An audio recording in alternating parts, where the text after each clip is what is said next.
विश्लेषण करते हैं। बिहारी, जैसा कि हम सब जानते हैं, रीतिकाल के एक बहुत ही महत्वपूर्ण कवि हैं।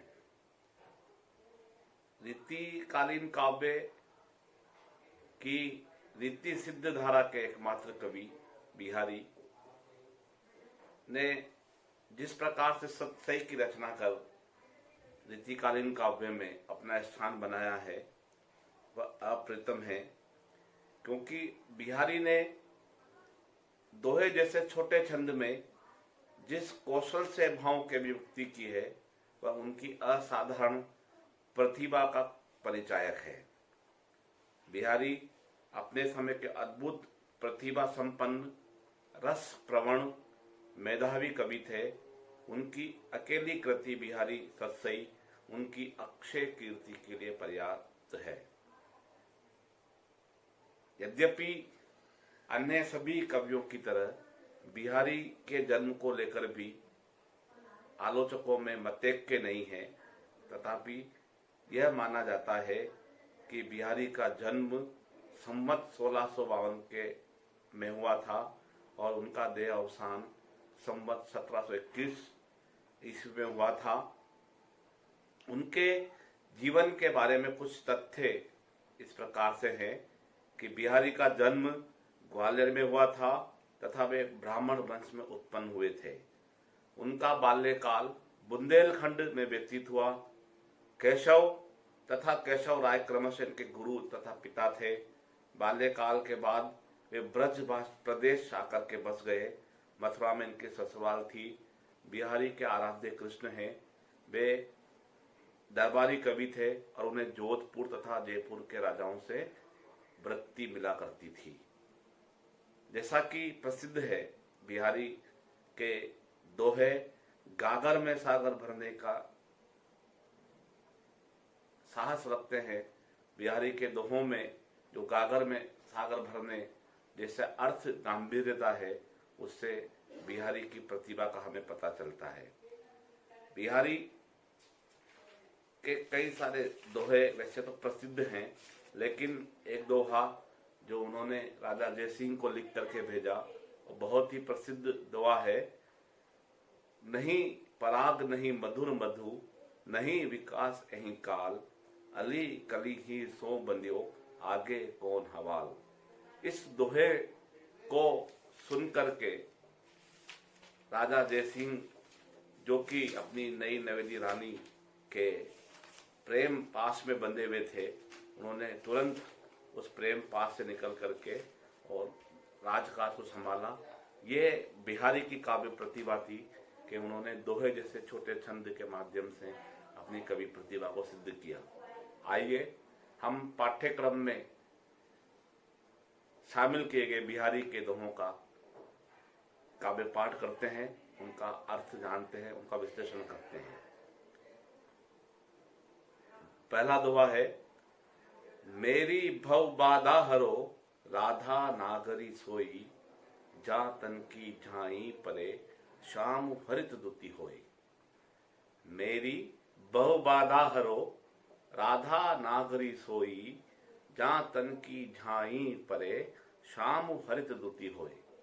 यह दोहा बिहारी सतसई का प्रथम दोहा माना जाता है और ऐसा माना जाता है कि बिहारी ने लक्षण ग्रंथ की रचना तो नहीं की, लेकिन उन्होंने महाकाव्य की परंपरा का पालन करते हुए इस दोहे में मंगलाचरण की रचना की और ये दोहा उनका मंगलाचरण का दोहा माना जाता है।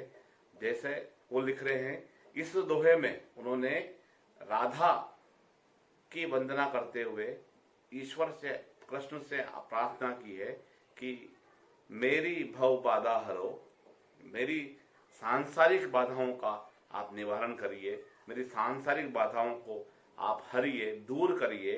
राधा नागरी सोई, है ना, वही राधा जी, वही चतुर राधा जी जो है मेरी सांसारिक बाधाओं को हरे, सांसारिक बाधाओं का निवारण करे।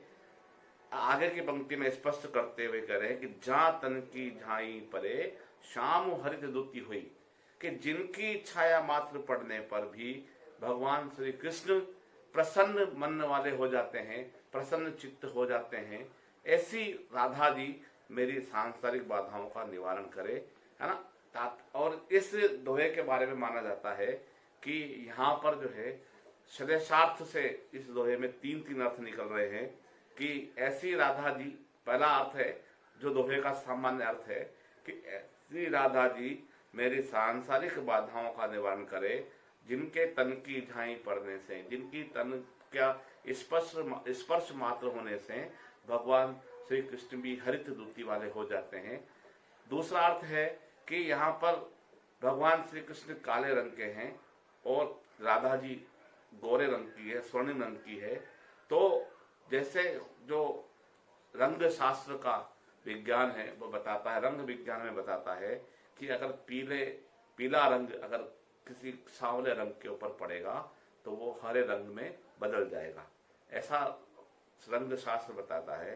तो वैसा ही जो है बिहारी इस दोहे में राधा जी से प्रार्थना कर रहे हैं कि ऐसे वो राधा नागरी सोई जो है मेरी सांसारिक बाधाओं का निवारण करे, जिनके स्वर्णिम आभा से भगवान श्री कृष्ण भी हरित रंग वाले हो जाते हैं, हरित दूती वाले हो जाते हैं।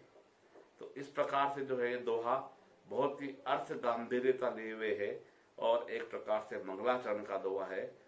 दूसरा दोहा हम पढ़ते हैं आगे।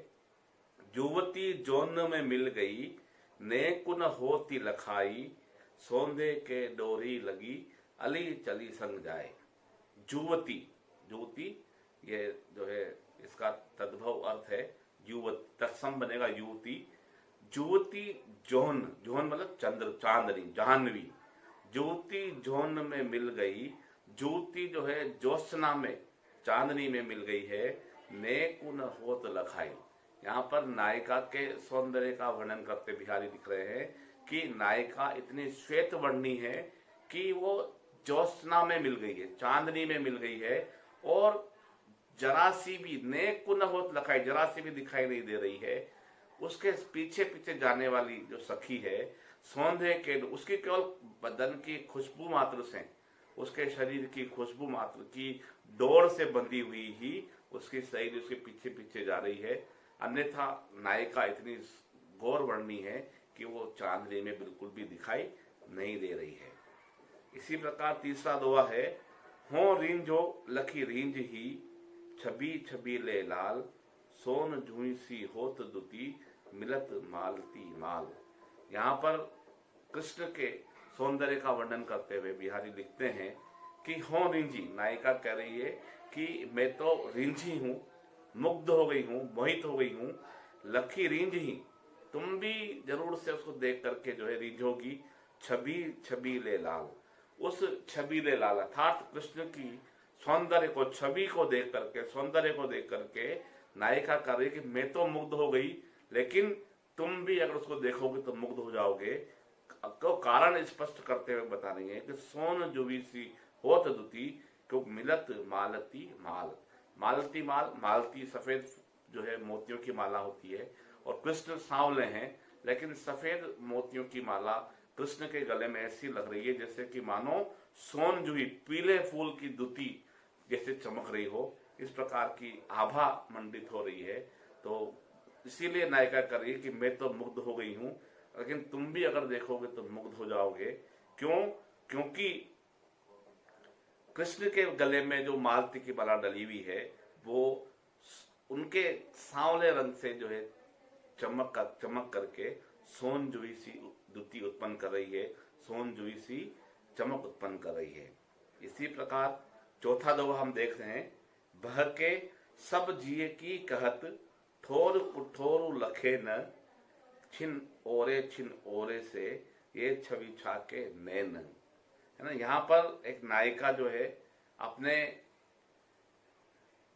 मोहित अवस्था का चित्रण करती हुई कह रही है। यहाँ पर नायिका जो है नायक के प्रेम में मोहित है, मुग्ध है, और वो बह के सब जिए की कहत, नायिका यहाँ पर कहना चाह रही कि बहक करके मेरा मन अपने मन की सारी बातें कह देता है। ठोर कुठोर लखे न तो वो ठोर देखता है न कुठोर देखता है, अर्थात कहाँ पर बात कहना चाहिए, कहाँ पर नहीं कहना चाहिए, इसको जाने बिना नायिका करे कि मेरा मन अपने सारी बातें जिए की सारी बातें जो है कह देता है। और उसको आगे स्पष्ट करते हुए बिहारी लिखते हैं, छिन ओरे छिन ओर से ये छवि छाके नैन, क्षण में तो और हो जाते हैं और क्षण में ही जो है और दूर से दिखने पड़ते हैं, है ना। अर्थात प्रतिपल प्रति क्षण परिवर्तनशील सौंदर्य जो है ऐसा दिखलाई पड़ रहा है जैसे मानो उन्होंने नैनों को छद्म से छल लिया हो। ऐसा लग रहा है जैसे मानो उन नायिका के नैन उस सौंदर्य के सामने छले गए हों, इसलिए वो कभी थोड़े थोड़े क्षण में ही परिवर्तनशील हो रहे हैं। इसी प्रकार पांचवा दुआ है, अजी तरोना ही रहो सुरती सेवक एक रंग, नाक बास बेसरी रहो बसी मुक्त उनके संग।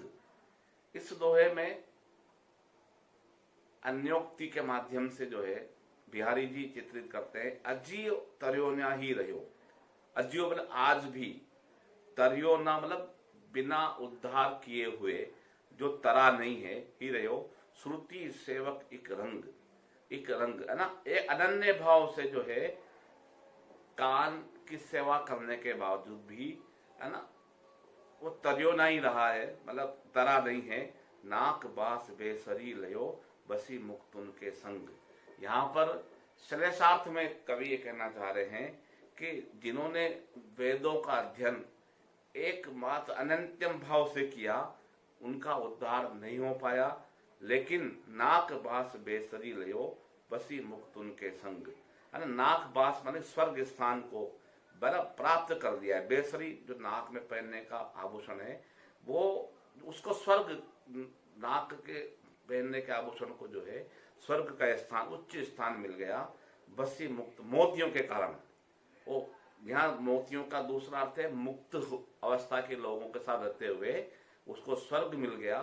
और श्लेषार्थ में है कि जो नाक में पहनने का गहना है वो मोतियों से युक्त होने के कारण जो है उच्च स्थान पा जाता है, जबकि कान में पहनने वाला गहना तो आज भी अपनी उच्च अवस्था के लिए जो है तरसता ही रहता है।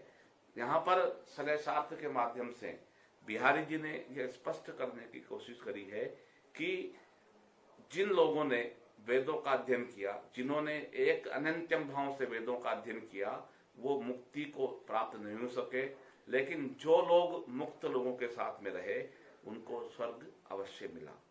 धन्यवाद।